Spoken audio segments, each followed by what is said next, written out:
If you're a serious history buff or a survivalist enthusiast, stick around, because today we're diving into a topic that blends historical ingenuity with practical modern application. Before we get started, make sure to hit that subscribe button and turn on notifications. This is the kind of resource you'll want at hand, again and again.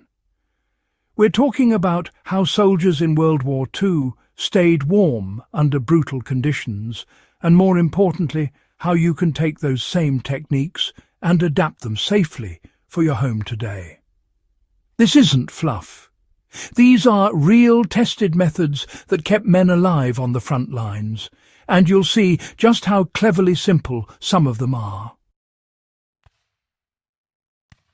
WWII soldiers used layered clothing systems that maximized heat retention, and you can do the same indoors. Soldiers on the front weren't just throwing on coats and calling it a day. They used a layered system, combining base layers, insulating mid-layers and outer shells to trap heat while wicking moisture away. The key was managing body heat without sweating, because wet clothing meant hypothermia. Indoors, this concept translates perfectly. You don't need military-grade gear. Start with thermal base layers or even long underwear. Add a thick sweater and then a wool blanket when you're stationary. The principle remains: layer for flexibility and heat retention, and rotate layers depending on activity. Some enthusiasts even create heat zones by adding removable layers over chairs or beds, mimicking what soldiers did with overcoats in trenches. They repurposed metal and tin to reflect and amplify heat, which works with your modern heating sources. At the front, soldiers often used whatever metal they had on hand, mess tins, empty cans or helmets, to create radiant heat. The reflective surfaces bounced heat back toward them, creating a surprisingly efficient micro-heating zone. Indoors, this can be applied safely with reflective surfaces behind a heater or radiator. By placing aluminum foil behind a radiator, for example, you reflect warmth back into the room rather than losing it into the walls. Some WWII soldiers even lined shelters with foil or metal sheets to trap warmth, a concept directly usable in modern cold-weather survival setups, or even just cozying up a chilly corner of your home. Hot water bottles and improvised heat packs were frontline essentials still valuable today. Nothing was more comforting than a hot water bottle inside a sleeping bag during a freezing night. Soldiers often filled tins with hot stones or water and wrapped them in cloth to keep extremities warm. Today, hot water bottles remain a classic, but you can also make DIY versions using rice-filled socks heated in a microwave. Place them near your feet while reading or sleeping, and you recreate the exact principle soldiers relied on.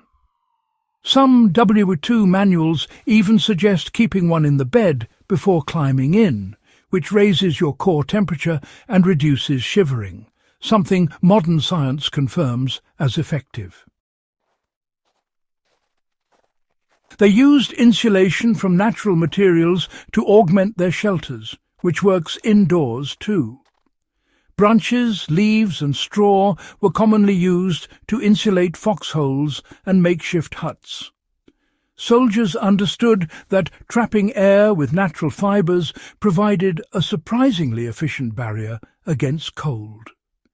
Indoors, you can use blankets, carpets, or even bunched-up clothing to create insulating layers around windows, doors, or floors.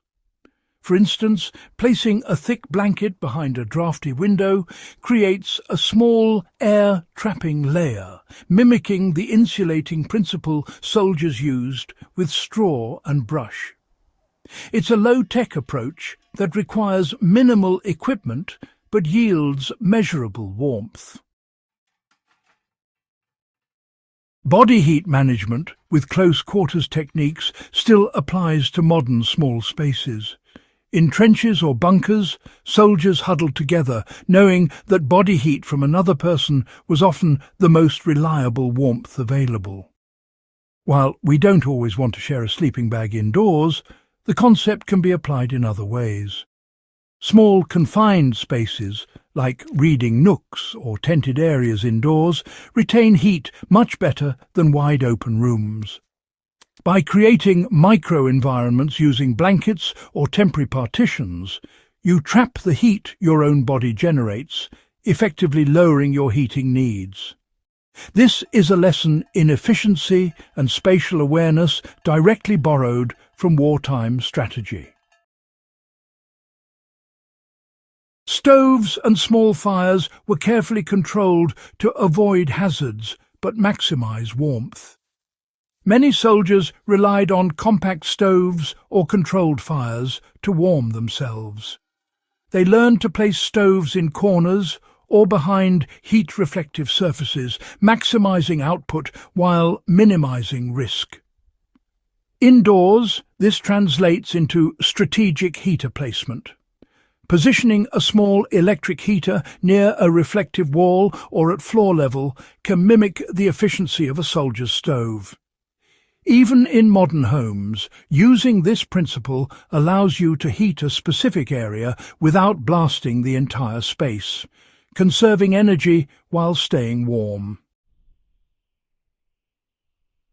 They used pre-warmed clothing and bedding to create immediate warmth. Finally, soldiers understood that warming their sleeping area before use made all the difference. They often heated blankets near stoves or slept in recently warm clothing to prevent the initial shock of cold at night. Today, you can pre-warm sheets or clothing with a dryer or heating pad before going to bed. This small step mirrors the soldier's approach and adds a layer of comfort that's surprisingly effective in sub-zero environments. These 7 tricks from WWII soldiers aren't just history, they're practical, actionable techniques that can enhance your comfort and survival skills today. The beauty lies in their simplicity and the fact that they were developed under extreme pressure with no luxury. Applying these methods gives you not only warmth, but a direct connection to the ingenuity and resilience of those who endured the harshest winters on the front. If you found this guide valuable and want more hands-on historical insights with modern applications, subscribe to Iron Age Instincts and share this video with your fellow history enthusiasts.